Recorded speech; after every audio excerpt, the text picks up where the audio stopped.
Hi, everyone, and welcome to the show. This is episode number 50 of Pop Culturally Deprived, and today we're going to be talking about season 3 of Parks and Rec on your There's Literally Nothing You Can't Do podcast. I'm Mandy Kay. And I'm Matthew Vose. Happy a week or so before Christmas. I forget when this is coming out. 19th? Yeah, it's the 19th, so it's the week before Christmas. Wait, Christmas isn't on Tuesday. Hang on. No, okay, happy 6 days till Christmas. You pedant. Happy 6 days to Christmas, Matthew, on our only non-Christmas episode of December. And it's our 50th. Hooray. Hooray. We've been doing this for a long time now. Yes. We wanted to say to everyone that we are releasing a special bonus episode tomorrow on the 20th of December. We will be releasing the Eloquent Gushing Christmas Present. Mandy and I, as we've said in the past, we are huge fans of Christmas. So we are going to be doing a bonus episode where we talk about our Christmas traditions, things that we love about the season, and some of the differences between the UK and US Christmases. We are also going to be joined by all of our hosts on Eloquent Gushing podcast. So Catherine and Kelly should also be joining us to tell us a little bit about their favorite Christmas traditions. And I'm really looking forward to it. So we're going to be dropping that on the regular feed tomorrow, so on the Pop Culturally Deprived feed. So if you are travelling over Christmas, if you have time in a car, on a plane, on a long walk to see family, feel free to download and have a listen and join two people eloquently gush about Christmas. Yay, Christmas. But this is our only December episode where we're not talking about Christmas things. Which is why we had to do a bonus Christmas episode this week, because we have to talk about Christmas every week in December. Do you want to tell us a little bit about Parks and Rec Season 3? Sure. The third season of Parks and Rec aired in 2011, and all of the cast members returned except for Paul Schneider, who played Mark Brandanowitz. Season 2 guest stars Rob Lowe and Adam Scott returned as regular cast members. And this season covered several stories, including the Harvest Festival, Leslie and Ben's budding romance, and the marriage of Andy and April. So coming out of Season 2, what were your expectations for Season 3? Oh, I was all in at this point, and I really expected to enjoy it and laugh a lot. Okay. Did you expect were there any plot lines you expected that came to fruition or that you've not yet seen? I was looking forward to seeing Leslie and Ben, and as I hoped, I did predict in our last Parks and Rec episode, I had hoped that April and Andy would be back together when the season started, and they weren't when the season started, but obviously they got married in the season, so I was pretty excited about that and their little relationship, so that was nice. Good. Okay, so you were all in. Did you enjoy it? Are you still all in after Season 3? I am. There were a few things that I think were less engaging than others, but by and large, overall, the season was really, really good. And there were a few really standout episodes to me. So I'm really glad I watched it, and I can't wait to watch season 4. Okay. Which were the episodes that stood out for you? I would say Flu Season, the Harvest Festival, The Fight. I think there was one more in there, but those are the ones that I'm remembering right off the top of my head. Okay. We had some feedback on Twitter from Agent Austin09, who said that Season 3 is her favourite. I think it's when the show really found its comedy groove. Chris and Ben are a hoot. Also, there's Flu Season, which is my fave. I could quote the entire script every time. I will be curious if you all enjoyed Flu Season as much as I did. The comic timing is just perfect throughout. I think Flu Season is my favorite Chris Traeger episode of the season, just because sick Chris Traeger is awesome. Chris Traeger says things like, I had a dream that she came into this room, stole my flu medicine, told me not to tell you, and then disappeared through that hole in the wall. The door? And he calls his body a microchip. Oh my God. The microchip has been compromised. Yeah. It's great. I like it. And Leslie Sick was great. It was just all great. It was great. It has, for me, pretty much 3 of the best character moments of I think the entirety of Parks and Rec. For Leslie, Amy Poehler is the wonderful bit where she's trying not to be sick and she says, if I was sick, could I do this? And just sits there. Anne's comment of, what do you think you're doing? Cartwheels? I wonder if there are several takes with her saying different things each time. Oh, that would be great. Yeah. Ben with the chicken soup at the end. Like, I made some family recipe, homemade chicken soup, and I got you waffles. Oh, waffles.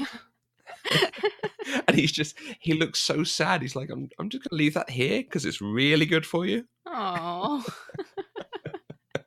But one of the greatest moments of Parks and Rec for me is Andy. Leslie, I typed your symptoms into the thing, and it says you could have network connectivity problems. That is an incredible moment of comedy. It is. That's not my favorite Andy moment in this episode, but it was pretty good.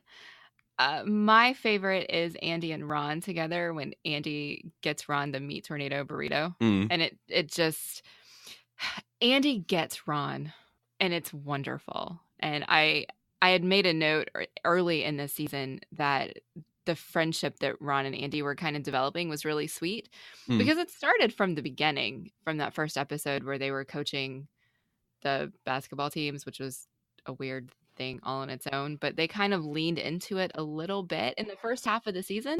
And I really just like Ron and Andy together, and you don't see it that often. Yeah.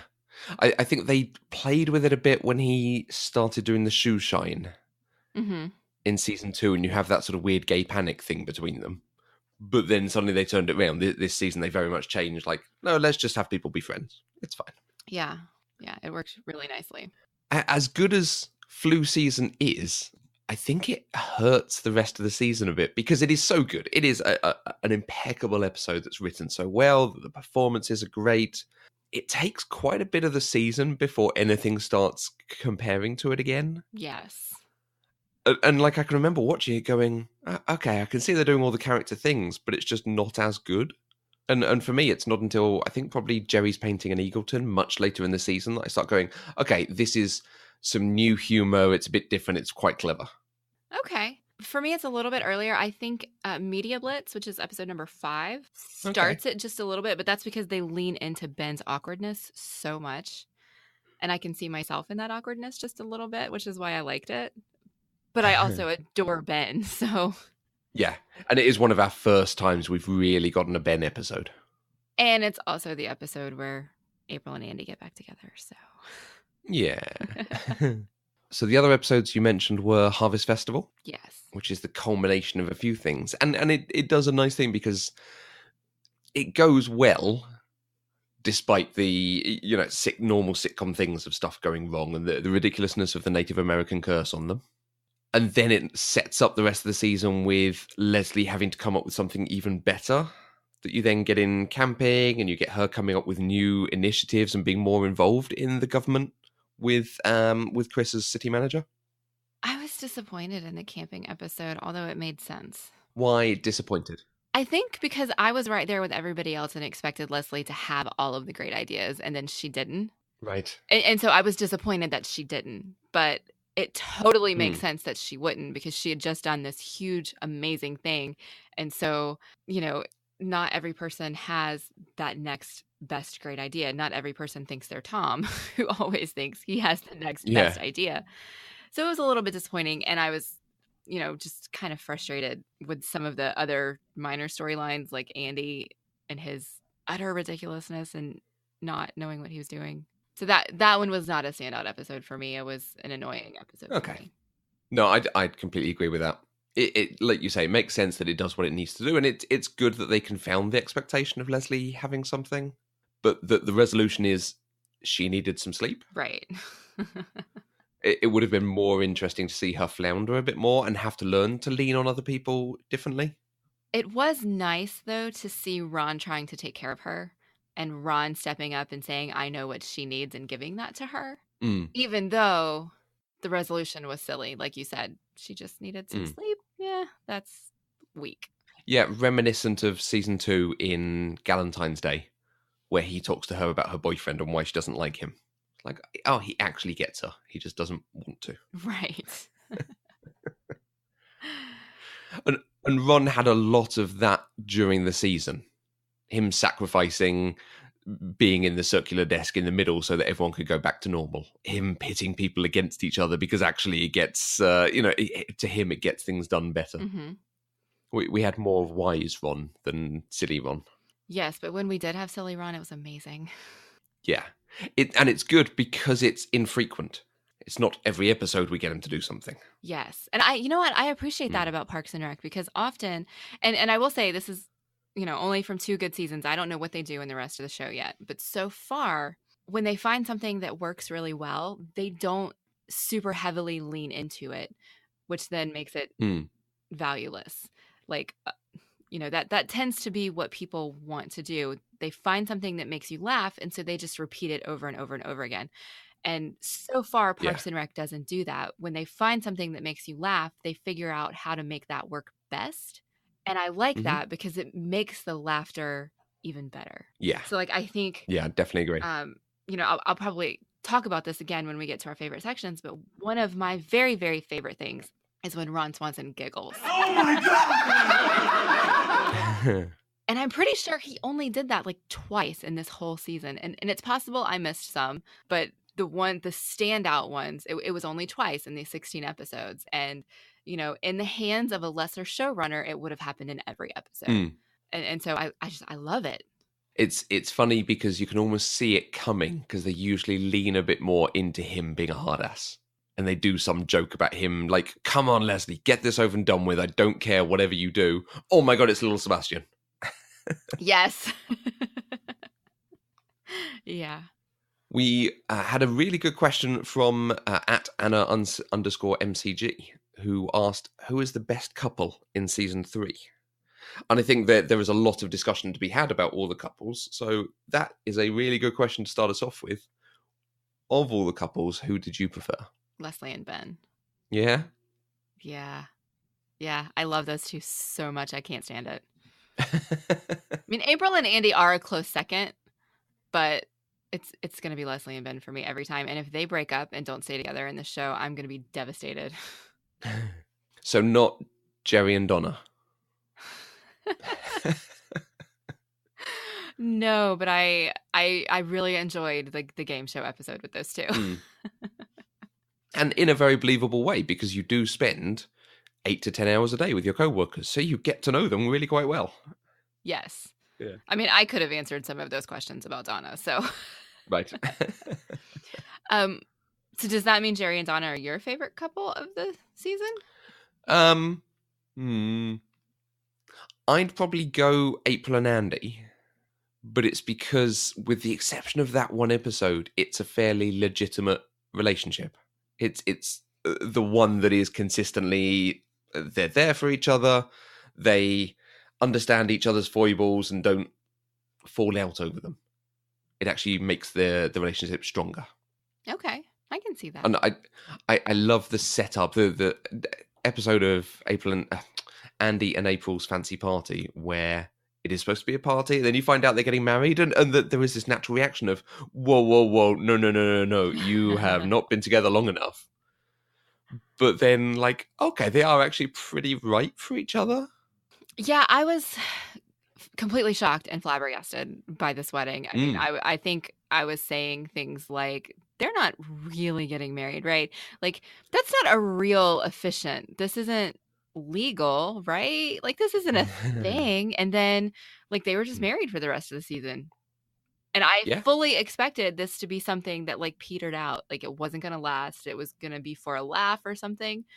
And so I was very pleasantly surprised that this was a legitimate marriage. They love each other. They decided to get married. And when you think about it and you think about these two characters, that is perfectly in character for them. And it actually turned out quite nice. I wonder, do you think the writers decided to get them together and get them married early? But do you think there was almost a game of chicken of oh yeah, we should have them together for 3 or 4 episodes and then have them get married? It's no, let's do it in 3. No, let's do it in 2. Because it is only 1 or 2 episodes and then they're married. Is that it?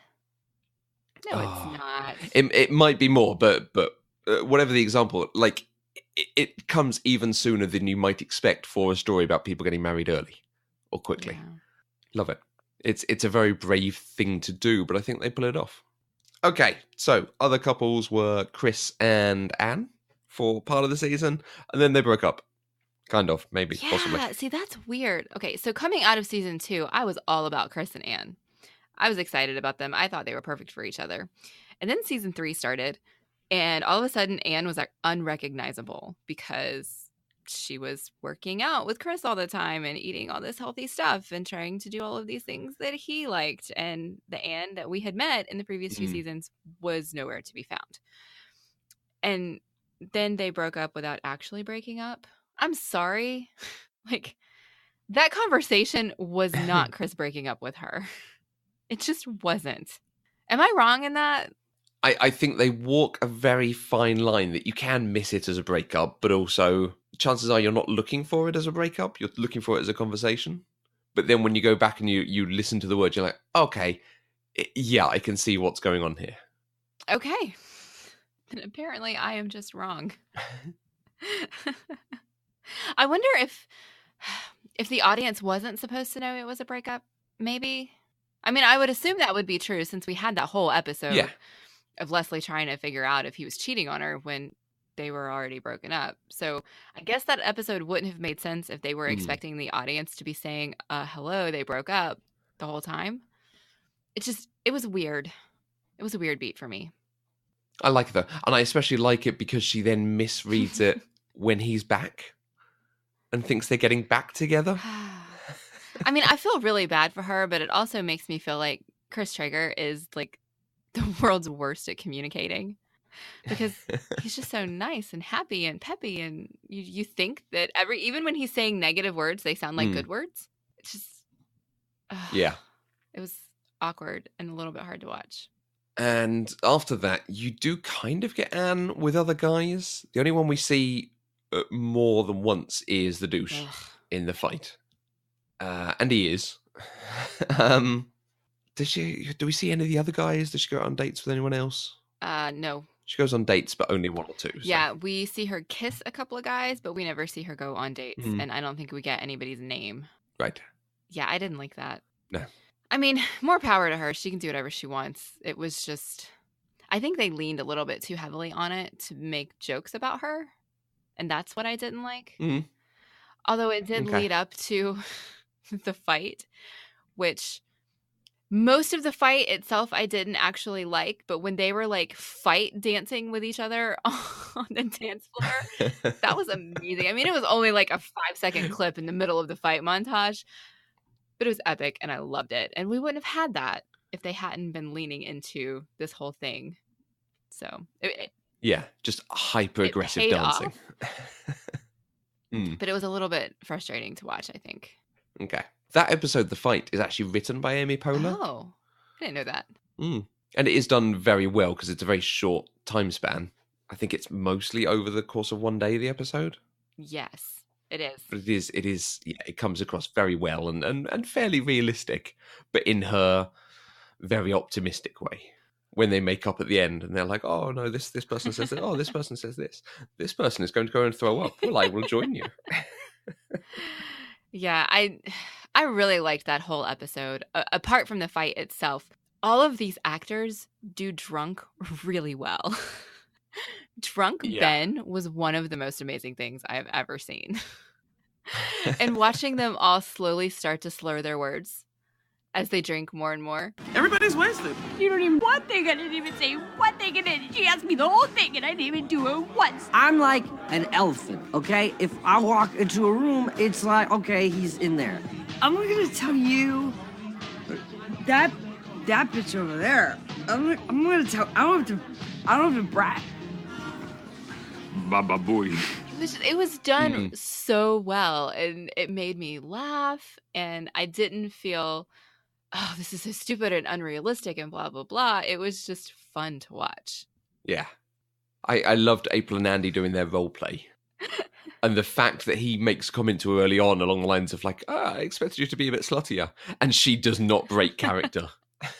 And he gets this big grin on his face. It's like, oh yeah, they are perfect. They are absolutely perfect for each other. That was a little bit reminiscent of one of the earlier episodes where they went on a date I think it was the first time that Andy took her out, and he didn't have any money. And so their date was they made a game out of it to see who could get the most free stuff at the bar. And that just made me realize immediately how perfect those two are for each other. Yeah, because that's all traditional sitcom silliness, but it does work because they are portrayed as kids. I mean, I think Andy's supposed to be a bit older, but just sort of stupid kids having a laugh, and then they generally do the right thing at the end of it. Yeah, I think he's supposed to be like 30 by now. He was 29 in season 2. Although I'm sure in TV land, like a whole year hasn't passed, so he's still somewhere around 29, 30.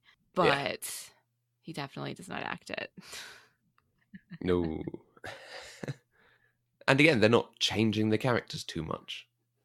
I mean, the characters are growing and going through things that are changing them, but the personalities are not having to be changed to fit in with the new situations. Right. They're not... what am I thinking? They're not breaking Leslie by making her a bit dumber to be with someone, or a bit smarter to deal with something, or suddenly Andy becomes all responsible and moves on, and April starts caring and stuff. No, they're still the same characters. They're just getting sometimes a bit more responsibility or doing something different. Although April does care for Andy, because we see that in that game show episode when Andy gets all mad at her and she can't fix it, and then she sings his song for him. That warmed my heart so much. You just don't even know. Like, I was squeaking at the TV because I loved it so much. Like, I don't know why April and Andy aren't my favorite couple, but I mean, I guess they're a close second because they are pretty great. Yeah. Okay, I'm going to round out the couples now because we start the season with Ron and Tom's ex-wife, and Tom and the girl whose name I now can't remember. Weren't they already Lucy? broken up? Like, didn't the season start with Tom broken up with her, and he's like asking her, "Why did you break up with me?" No, I think they're still together in that first episode. Maybe I'm wrong. Because he's refereeing the basketball match, and she sees him like being very anti-Ron through that, and it's a concern to her. And then I think maybe this episode after they are broken up. You're right. That makes sense. Yeah. Perhaps even the one after that. Yeah. So yeah, it very quickly turns, but both couples split up. Yes. I see, and I honestly had completely forgotten that either of them were couples in this season. Yeah. Which is good for Ron, because he's better at being the sort of lone wolf leader. So sometimes he does the thing to spur on the comedy, like him breaking the coffee machine or just some random thing in the office. But then also being the wise one to, sort out Leslie's problems, sort out April and Andy, pulling the strings from behind the scenes. For Tom, however, I don't think it's a good thing. I said last episode that he is the stereotype of toxic masculinity at times, and they go so far with that in this one, and it's almost uncomfortable at times. I'm not entirely sure I agree with you on that, because let me see if I can think of a way to put this. He is so heavily caricatured in like two different directions. And one does lean heavily into that toxic masculinity, but the other side is this very almost insecure, kind of vulnerable dude. And so I guess I end up seeing more of that than I do the toxic masculinity. I mean, I see him trying to fit in and trying to be who he thinks a man should be, but he's not that. No, but he is so materialistic. Well, yeah. As well as looking for huge success instantly, without doing any hard work. They did lean into that really heavily this season, especially with the whole snake juice thing, the cologne thing, the 720 startup with the John startup Ralphio, at the very end. They did lean into that really heavily, but he does seem to be a little bit good at some of it. I mean, snake juice was good. They didn't really give us a resolution about whether or not the bar was actually going to sell it, but you would think they would because everybody really liked it. I think the hyper-potency of it means they can't sell it. Maybe. They would end up killing all their customers. Yeah. Okay, so we also had a good question from Kate, who joined us on the Rocky Horror episode at I Do Human Things, she asked, how much do you not miss Mark Brandanowitz? Did you remember him at any No. point of the season? No, not even a little bit. He is so not memorable that if they hadn't reminded me when I was doing the history and production section that he didn't come back, I would have forgotten that he was even there to not come back. Yeah. It's funny because there are some characters who leave shows and you feel that they're missing. You can see that there is a space for that character. And then there's characters like this who leave a show, and admittedly he is utterly replaced by Ben, who is the same character in some ways, but significantly better. But yeah, he did not leave a hole when he went. Oh no, not even a little bit. Because I mean, exactly like you said, we have Ben. Ben is the Mark Brandanowitz that Mark Brandanowitz wishes he was. And there's no comparison between the two. And I don't even really know why. I don't know if it's an actor thing, if it's just that Adam Scott has so much more presence than Paul Schneider did, or if it's a writing thing. It may be a combination of the two. But yeah, don't miss him at all. Yeah. But when I think of Giles in season 6 of Buffy, you know he is not there. You know this show would be better for him being there, despite increasing roles for other characters around them to sort of take on the slack or the role that he used to do. Right.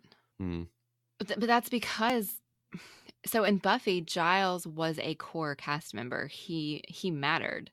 He mattered to the plot and the story and the character development of everybody else who was on the screen. And Mark had no function other than being somebody that Leslie had a crush on. And then went out with Anne. Oh yeah, I completely forgot that happened. Yeah.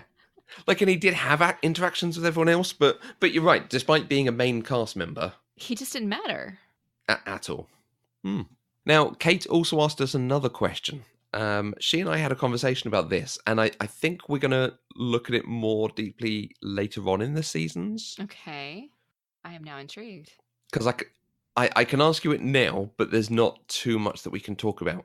And I think she's looking at it. She said her partner's actually watching it, and he's up to about season 5. So I think that's why she's got that headspace. Okay. Do you want me to ask you it now? If it doesn't spoil anything from future seasons, yes, ask.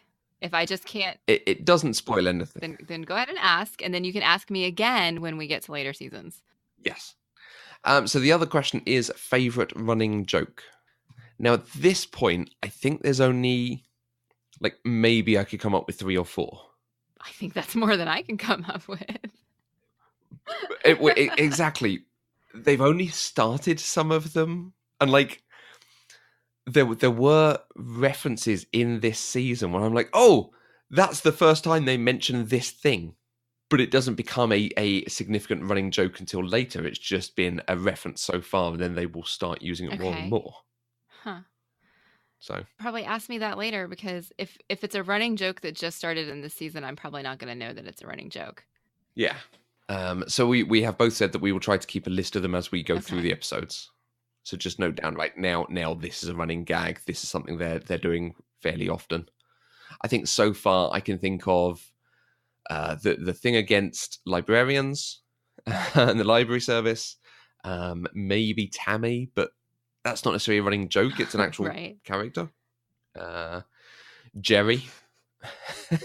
I guess I would say probably Donna and her Mercedes. Yes, absolutely. But that's... Which took about half the season to be referenced, and then suddenly we got almost one an episode.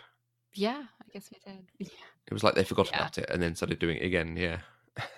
I'm intrigued now about what else started this season that's going to be a running joke. Yeah. So don't worry about looking out for it. We will try and list them when we actually get there to have that conversation. And perhaps I'll try to pick up about what comes in each season, and then we'll go through them more at the end of it. Well, I suppose, does Chris Maybe, Traeger's perhaps. use of the word literally count as a running gag? Finely tuned like a microchip, and the flu is like a grain of sand. It could literally shut down the entire system. So the mayor asked me to step in as city manager. And I, of course, accepted immediately because Pawnee is literally the greatest town in the country.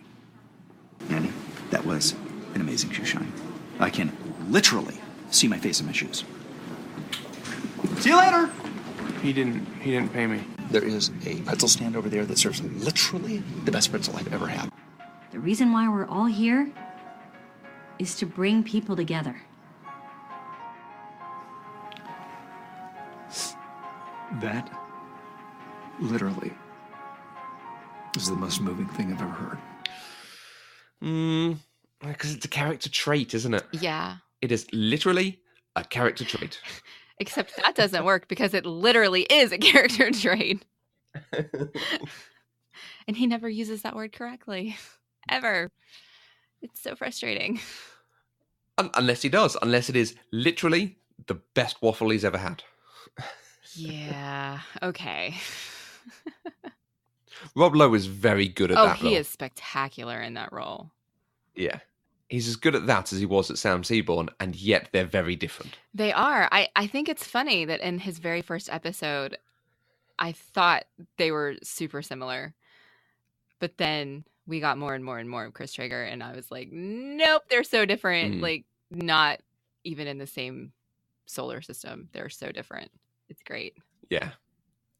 It's been quite funny on the West Wing Weekly. They do point out every so often where they can see more Chris Traeger in Sam Seaborn than normal. Okay. That's funny. I'm going to have to go back and see if Sam Seaborn ever uses the word literally. Or, sorry, actually, it's not best literally. Speech I've ever written. Literally. The way that Rob Lowe says it. Yeah. Literally. Can you just keep saying literally? Literally. Yeah. I went and looked up because I was trying to figure out a good one to use in the intro because I knew I wanted to use a literally gag. And so I went and looked it up, and like I had to like skim through so many of the quotes because they're from future seasons, and I was like, I don't want to know what's happening. Yeah. And so I kind of got spoiled on something that I know is coming, but I don't know how it happens. So I need to not Google things anymore. Yeah, you don't. You need to note it as you're watching it. But you don't realize it's a gag until, 3 episodes later. Okay. Just saying. One day I will learn not to Google things. It's fine. Totally fine. We had one more bit of feedback that I wanted to bring up because it got 2 elements to it, and so I wasn't sure where to put it in. So I'm just putting it in on its own. Our friend Abby at This A Shore. April and Andy's wedding was the single most reassuring thing when wedding planning. It was very, very useful. Also, Harvest Festival is probably my most watched go-to ep of the show. Did it feel like a standout to Mandy? Well, I think we've already answered the second one. It was one of my favorite from the season. Mostly because of Ron Swanson's giggle at Lil Sebastian.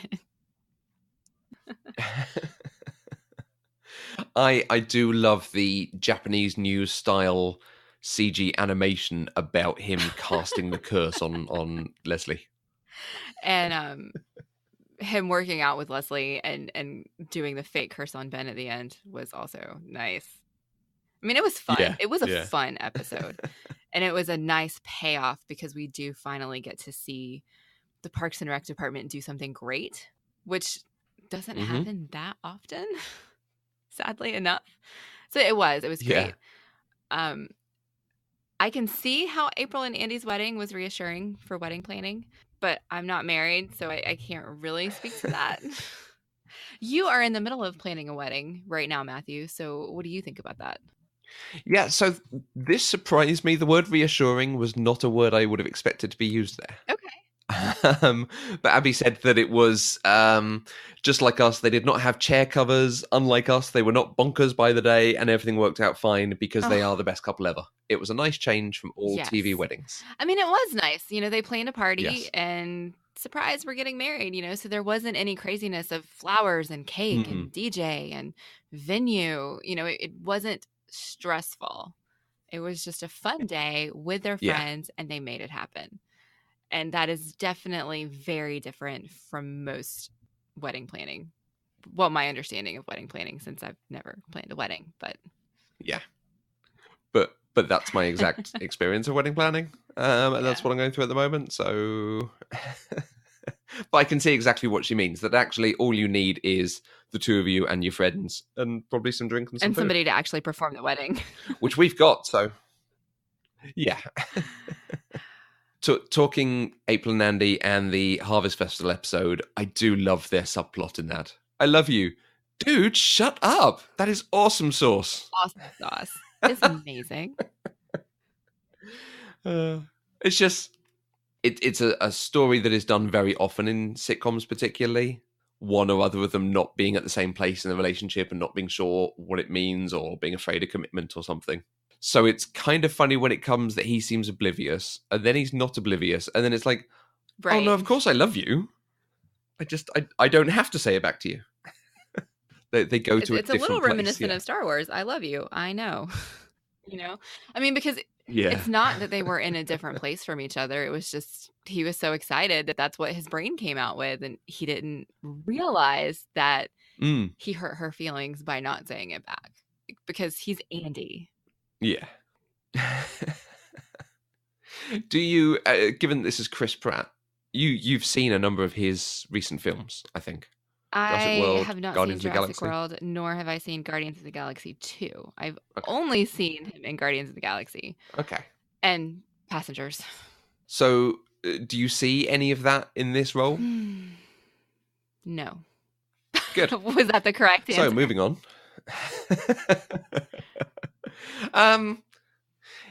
Yeah, I don't know whether it's just that he is still evolving as an actor or he's actually good to play the other parts, because by and large, certainly the three that we've named, Guardians, Jurassic World and Passengers, they are not hugely different characters.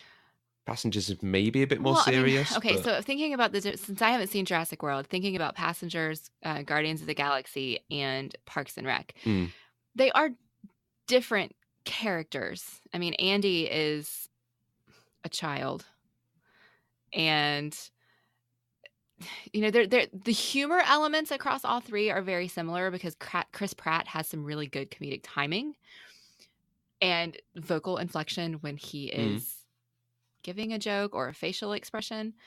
But I think he's a good enough actor that he brings it to the character he's playing rather than turning his character into the same thing every time. Does that make sense? Mm-hmm. Okay. Got it. Yeah, because he's the one who, since this, has gone on to do big things. I think most people in this I've seen in other stuff since, generally. But he's the one who's done those massive blockbusters. Yeah. Aubrey Plaza's done some good TV stuff. Legion, she was quite fun in. Oh, I didn't know she was in Legion. I haven't watched Legion yet. That's interesting. I'm intrigued by that. I enjoyed it in general. It was okay. Yeah. It took a while to get in, and the episode where she gets like more screen time is the episode where it gets good. But up until then, I was working and watching it because other people had said I should. So. All right. Well, do you want to move into our favorite moments? I mean, I know I've already given a couple of mine, but well, I actually the one thing that's worth commenting on is just to follow up from a conversation we had last time that the first 6 episodes of this season were filmed at the end of season 2 because Amy Poehler was pregnant, so they wanted to get some in the bank to give her some time off post birth. Right. Did you notice that at all? I did not. I completely forgot that I was supposed to be looking for that until I finished the season and went back and looked at some production information, and I was like, oh yeah, we talked about that. And it's just, it's one of those things where when I watch a TV show, particularly for the very first time, I'm paying attention to the characters on the screen. I'm paying attention to the dialogue and the story they're trying to tell me, and I'm not paying attention to the stuff in the background. Right. It's very similar to, I'm listening to the Moo Point Friends podcast right now, and every episode they are talking about how there are all of these clowns in the background of Joey and Chandler's apartment. I have never once noticed clowns in the background of Joey and Chandler's apartment because I've always been paying attention to the people and not what's happening, outside of what I'm supposed to be focusing on. And so, I mean, I've gone back now and looked at a few things and I'm like, oh my God, there's really a clown right there. How did I not see that clown? And so now I think if I went back and rewatched those first 6 episodes, I probably wouldn't necessarily notice that she's pregnant, but I would notice that her blocking was different and that they were actually like hiding her behind a potted plant or a big binder or having her sit behind her desk. Got it. But the first time through, I just did not pick up on it. I'm oblivious, I think. I think it tells you a lot that you didn't notice, because yes, there are a number of times. There's a couple of times when she's sat lower at a table than you'd expect, or the table is higher than you'd expect, or she's got a podium or a folder and something in front of her. But there are also times when you get full length body shots of her and you go, oh yeah, she's pregnant. Really? But it didn't stand out to you, and it didn't stand out to me the first time I saw it. It was only because I was looking for it that I go, oh yeah, you can see. I mean, you can see that she's wearing jackets and quite floaty tops. But there were a couple of times I was like, oh, that's really interesting. They didn't hide it as much as you perhaps would. Or they didn't not do this shot. They still did the shot and just expected either no one to notice or no one to care. And it actually worked, because clearly you didn't notice it. Not even a little bit. Good on them. Okay, so thank you for letting me do that. Do you want to tell me about your favourite things from the season? My 100% absolute all-time favorite moment from the season was when Ben finally stopped dancing around it, and he just looked at Leslie, grabbed her, and kissed her. And it was amazing. I know I keep using the word amazing. I need a better word. Like, what is a better word than amazing? Because that's what that was. Amazing is literally the best word for it. Yes, it is. I was cheering. I was so happy. It warmed my heart, and I liked it because I had been waiting for it. Like, they had been like skirting around it for episodes and episodes at this point. And then he finally just grabbed her. I was like, yes. Mm-hmm. Nice. I've already talked about Ron's giggling.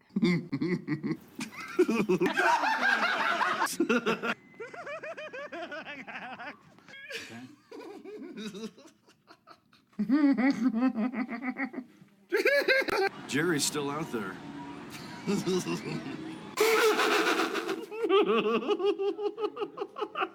Because that is one of, I mean, just his facial expression while he's giggling is amazing, but like his high-pitched like voice while he's doing it is, it makes me happy.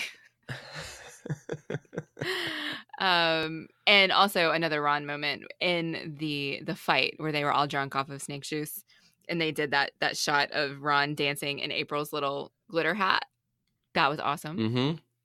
That's a gif you've probably seen several times. I have, and I never knew where it came from because I hadn't gotten there yet. And for some reason, I always assumed it had to do with Duke Silver, and it had nothing to do with Duke Silver, but it was amazing. It was awesome. Ron's, again, wow, there's a theme here. Ron had a line in the episode where he did the burger cook-off with Chris, and Chris made this like fabulously gourmet turkey burger, and Ron put ground beef between two buns with nothing else. And he wins because it tastes better, and he says turkey can never beat cow. Yeah, that's fair. It is fair. I mean, turkey can be good, but that beef burger is always going to be better. And well, turkey, particularly minced turkey breast, is a significantly lower fat meat. I love cooking with it, but when I'm doing like a chili or fajitas or enchiladas, like something you're going to throw loads of spice and cheese and stuff out, so you don't need the taste of the beef. But yeah, when you've got an actual burger where the taste of the meat is an important thing, you go with cow. I'm really sorry to all the vegetarians and vegans, but true story. And I actually have one Tom moment that might shock everybody. I don't remember which episode this was in, but it was an episode where Tom started saying that he had all of these different sayings for different things, like desserts were zerts. And, this was in the Soulmates episode, I think. That's when he asked Leslie if he could get zaps. And then he started going through his list. And what he calls fried chicken is fried chicky chick. And I started laughing, and then I rewound it and watched it again. Can I get apps and zerts? Zerts are what I call desserts. Trays are entrees. I call sandwiches Sammy's, Sandoozles, or Adam Sandler's. Air conditioners are cool blasters with a Z.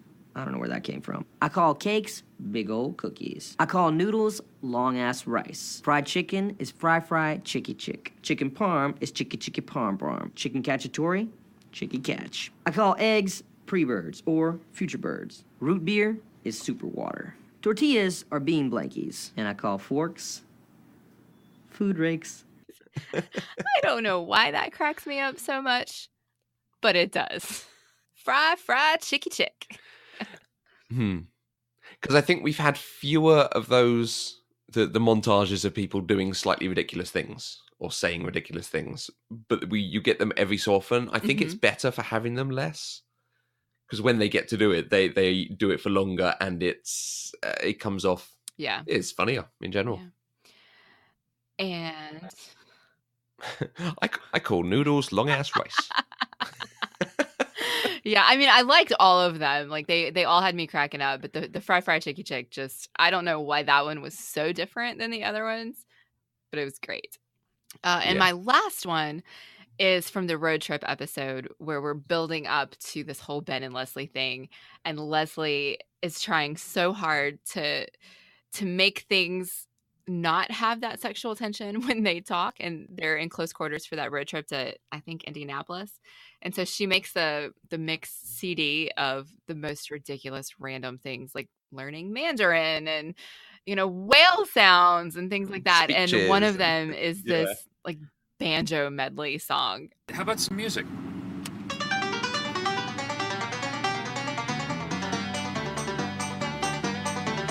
It's amazing. What is this?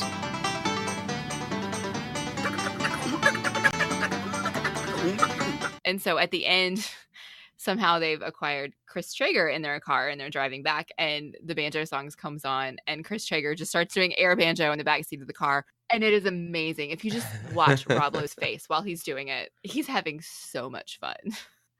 And I really liked it. Yeah, Rob Lowe does not get many chances for comedy of that sort. No, I mean, most of his comedy is literally in the words that he uses. Yeah, it's mannerisms, but that sort of physical comedy, he can deliver it when he's asked. He did a great job with that one. It made me laugh, and that's what I'm looking for in a show like this. Is I want it to make me laugh, but then I want some moments to like make me belly laugh. You know what I mean? And it delivers on several occasions. So, what about you? What were your favorite moments, scenes? I've already said about the. I've looked up your symptoms, and you could have network connectivity problems. That might be the best gag from all of Parks and Rec. That is genuinely very good. I think my favorite episode, out of left field, might be Jerry's painting. That was an interesting episode. I love. They do a lot of humor in that's not the sort of humor they do normally. You have everyone's reaction at looking at it, and they don't tell you what's going on until Leslie finally sees it, and it's like, oh my god, it's Leslie. And they blur it very artistically, so you could see what's going on. I think, like I said about the strip club last season, like, what was I watching? I watched something recently where they went to a strip club. It's like, okay, this is a very PG strip club. What was it? Did we watch something? I don't think so. No, it was on Across the Arrowverse. We talked about it for Barry's bachelor party. Oh, I haven't seen that one. Yes, it was a very PG strip club. Parks and Rec didn't do that, and they didn't do that with this painting. But Leslie's reaction, you expect her to be not necessarily prudish, but a bit shocked and embarrassed or something. But the fact she's like, yes, I am half horse and I have a bow and arrow. And the empowerment she gets from seeing it, it's a great character thing. And she gets that plait in her hair to make herself look like the character. The writing of it, that you get the very conservative group wanting it destroyed and her fight against it, but then to take the argument seriously and go, okay, so what differentiates porn from this? And to start thinking, okay, so what's the difference here? Why is this considered artistic and the other thing isn't? And I appreciate the doing the argument, even though they're doing it through comedy. Right. Yes, it's very nice. And then at the very end, where she has kind of gotten away with it and had the replica painting, and she talks about how I think some goddesses are powerful and able to defeat their foes. Some are tricksters. There were many kinds of Greek goddesses. Some were lovers, some were warriors, and some were tricksters. And you see that she's had 2 paintings made, and she just has this sly look on her face. and it's wonderful. It's such a great character moment that shows a bit more of her capability than just plowing on through everything and just getting the job done. Sometimes she's actually very clever in dealing with things, and that's a development on Leslie that you see every so often. I really enjoy it. I liked that she did end up being the trickster, and that there were 2 paintings, because at first I thought she just had Jerry paint over it, and then when I found out it was a second one, it made that ending a little bit better, because I was annoyed that they did that. But I mean, I understand it, but then she still got to keep the one that she loved that was of her. It was very nice. And then just to finish it off, they have her having a phone call with Jerry's wife. Because that is a question you ask through it, like, oh, this is a bit weird. And so they actually answer that question. Like, no, nothing's going on. He just was thinking of powerful women, and I'm one that he knows. But then you have Tom having the conversation with her as well. Yeah, that was fantastic. Yeah. It's very good. Okay, so do we go on to season 4? Do you want to see what comes up next? I do. Do we know how many episodes are in season 4? I'm wondering if we can do season 4 and 5 together. It's back to 22 episodes. No, we cannot. Seasons 4, 5, and 6 are each 22 episodes, and then season 7 is 13. So maybe we could do 6 and 7 together. I mean, we could do 4 and 5 together if you want to do 44 episodes. No. Not sure we should. I do want to keep watching Parks and Rec, so I will definitely be watching season 4. But I do want to pose a question to our listeners. Do you want us to keep talking about Parks and Rec on the show? We are doing 1 television episode every month. And so to get all of Parks and Rec done, we would be talking about Parks and Rec through March. Is that what you guys want us to do? Do you want us to take a break and start a different show? Reach out and let us know what you think. I will definitely still be watching season 4 because like I said earlier, I am all in, and I really want to see what happens with Leslie and Ben because they are amazing. So don't forget, use the hashtag PCDeprived and let us know what you think. Yeah, I'd be interested is there another show people particularly want us to get to? Because there's a few on the list. Star Trek's jumping immediately to mind, but we've got The X-Files, we've got Arrested Development, we've got some Futurama on there, we've got Twin Peaks, which would be an interesting one. Freaks and Geeks. So yeah, so there's definitely Community's on there. Yeah, there are definitely a few TV series we could do. We could mix and match if people want us to flit around a little bit. We could continue with Parks and Rec, or if there's a suggestion, if there's something you want to see to find out if Mandy's seen it or not, feel free to make suggestions. Absolutely. And I'm just going to go ahead and say odds are probably haven't seen it. Yeah, absolutely. If we do continue, and certainly you're going to continue watching it because you do want to see it, what are your predictions for season 4 of Parks and Rec? Oh, Lord. I don't know. I haven't thought about that. Instead of giving you predictions, can I tell you things that I hope don't happen? Okay. Which is kind of a prediction, I guess. So I hope that April and Andy don't split up. I hope that Leslie and Ben don't split up. There's a theme here. I think that somehow Anne is going to end up working full-time at City Hall and not being a nurse anymore. And other than that, I have no idea. Okay. The end of season 3, we had 2 cliffhangers. We had the introduction of Tammy 1, which Megan Mullally's reaction to that is very good. That was hilarious. She just turned and ran. Yeah. It sells the threat in the way like the MCU tries to sell the threat of Thanos. Not by having Tammy 1 do anything, but other people reacting with like, not Tammy 1. Yeah. And we also had Leslie being tapped up for some sort of political office, and her being asked, "You don't have any skeletons in the closet, do you?" Oh, right. And her going, "No, no, I do not." I forgot about that. That's totally going to be a thing. This whole political office thing. And so, of course, her relationship with Ben is going to come out, and they're going to get in trouble. She's not going to be able to run for office, but nobody's going to lose their job. That's my prediction. Okay. Got it. I have no idea, but that's where my brain has gone on that one. All right. Okay. I want to give a big thank you to everybody who sent us feedback for this episode. And if you would like to send us feedback on upcoming episodes, you can use the hashtag PCDeprived on Twitter. You can find us on Twitter, Facebook, and Instagram at Eloquent Gushing, or you can email us using podcast@eloquentgushing.com. You can find each of us on Twitter. I'm at Mandy Kay. And I'm at Matthew Vose. We are 100% funded by listeners like you through Patreon. Anything you can give us gives you access to exclusive content, behind-the-scenes stuff, outtakes, extra shows, and shows how much you love us, and we love you even more for it. So go to patreon.com/eloquentgushing to find out more. Don't forget to visit the homepage, eloquentgushing.com, where you can find our other shows, as well as the subscription for our weekly newsletter that tells you what's coming up. We'll be back next week with another episode of Pop Culturally Deprived, where we'll talk about our final Christmas movie of the season, Scrooged. Until next time, I'm Andy Kay. And I enjoy a good artistic depiction of the human form. I've dabbled in nude sculpture. I've posed nude. In college, I was in a nude production of Cats.